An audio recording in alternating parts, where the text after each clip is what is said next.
C'est une histoire un peu compliquée. Disons pour résumer, en 1972, j'ai été appelé par quelqu'un que je ne connais pas et dont je ne connais pas le nom pour venir d'urgence à Hanoï où il y a les bombardements américains sur le Nord-Vietnam. On est toujours dans la guerre d'Indochine, la guerre américaine. Bon. Et ce qui rend les choses très dangereuses, c'est que l'aviation américaine bombarde les digues du fleuve Rouge. Or, ce fleuve Rouge, c'est une donnée géographique importante en vérité, et coule plus haut que la plaine, une vingtaine de mètres plus haut, compte tenu de la charge d'alluvions qu'il transporte et qui n'arrive pas à acheminer. Bon. J'ai montré comment ces bombardements résultaient d'un plan précis, délibéré, minutieux, en particulier pour attaquer les digues qui évitaient au fleuve de se déverser dans la plaine surpeuplée, que ces choix précis résultaient d'une stratégie délibérée. Ça a été un événement assez important auquel les Américains, l'aviation américaine, n'a pas pu répondre. Bien. J'avais publié dans le journal Le Monde, quelques jours avant d'être appelé, un article très simple pour expliquer que des fleuves avec une charge alluviale importante, quel qu'il soit le continent, eh bien, coulaient au-dessus de la plaine. Bien. Bon. En revenant de cette mission assez mystérieuse au Vietnam, je vais trouver François Maspero, que je connaissais déjà, pour lui proposer de publier une revue de géographie destinée à un public assez large pour traiter de différents problèmes. Bien. Il accepte immédiatement, mais il a fallu plusieurs années pour s'entendre avec le petit groupe qui m'accompagnait sur les thèmes, Bien. Et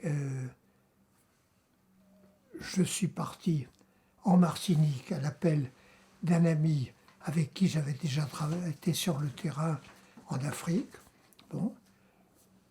Je n'ai pas pu faire le travail où je devais l'accompagner, faute de possibilités d'autorité, de police. Bon. Et donc j'ai travaillé tout seul, sans le contact avec ce groupe d'étudiants, 6 ou 7.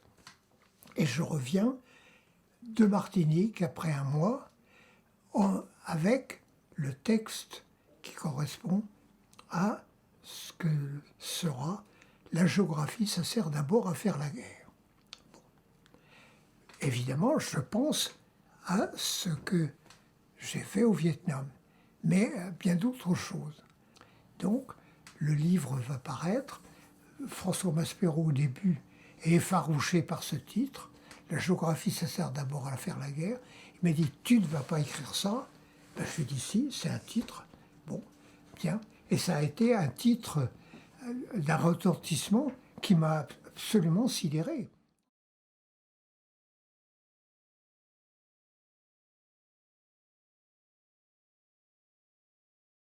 Le titre, la géographie ça sert d'abord à faire la guerre, a provoqué au sein de l'équipe de la revue Hérodote un grand émoi, tout à fait désorienté. Parce que c'était évident que l'exemple que je prenais, c'était les bombardements des digues par l'aviation américaine en 1972, et que c'était célébrer en quelque sorte indirectement ce forfait américain, c'était scandaleux. Bon. Par conséquent, l'équipe d'Hérodote, d'abord, a été désorientée par ce titre. Moi, elle me convenait tout à fait. Bien. Et dans ce conflit, à l'intérieur de l'équipe d'aéronautes, Béatrice Gibelin a joué un rôle considérable. C'est-à-dire que pour certains, c'était une rupture.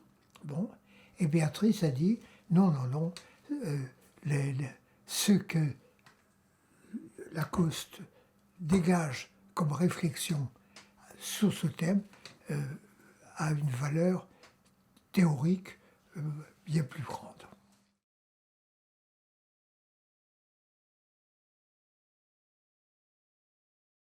Ça a été, le retentissement dans l'opinion m'a absolument stupéfait.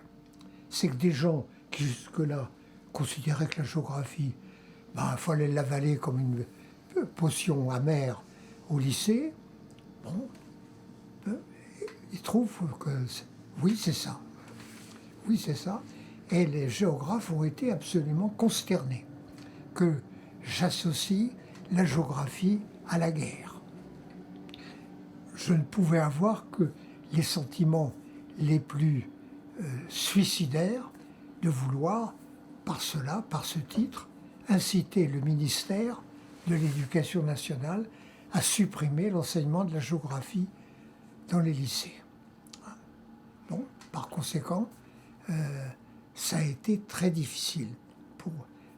On m'a accusé des pires sentiments, et finalement, les choses ont été beaucoup plus loin que je l'imaginais.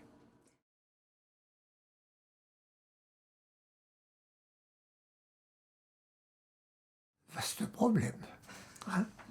Bon, longtemps, j'ai cru que je ne servais à rien. Et au Vietnam, je me suis rendu compte que mon premier travail d'étudiant, qui ne m'avait pas plu du tout d'ailleurs, d'étudier une levée naturelle d'un fleuve qui avait une charge alluviale considérable au Maroc, loin de Sebou. J'avais fait ça un peu en me disant, bon, il faut que je le fasse, bon, comme ça.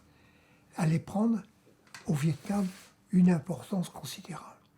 Donc, la géographie a une importance considérable. Et c'est pas parce qu'on parle, et je m'en félicite, de plus en plus de géopolitique, qu'il faut abandonner la réflexion géographique.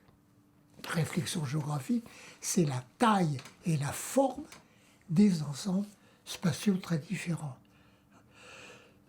Aussi bien des ensembles géologiques, des ensembles climatiques, des ensembles religieux, etc. Tout ça se mélange, s'entrecroise si c'est de la même ordre de grandeur, et si c'est des ordres de grandeur différents, milliers de kilomètres ou dizaines de milliers de kilomètres, se superposent.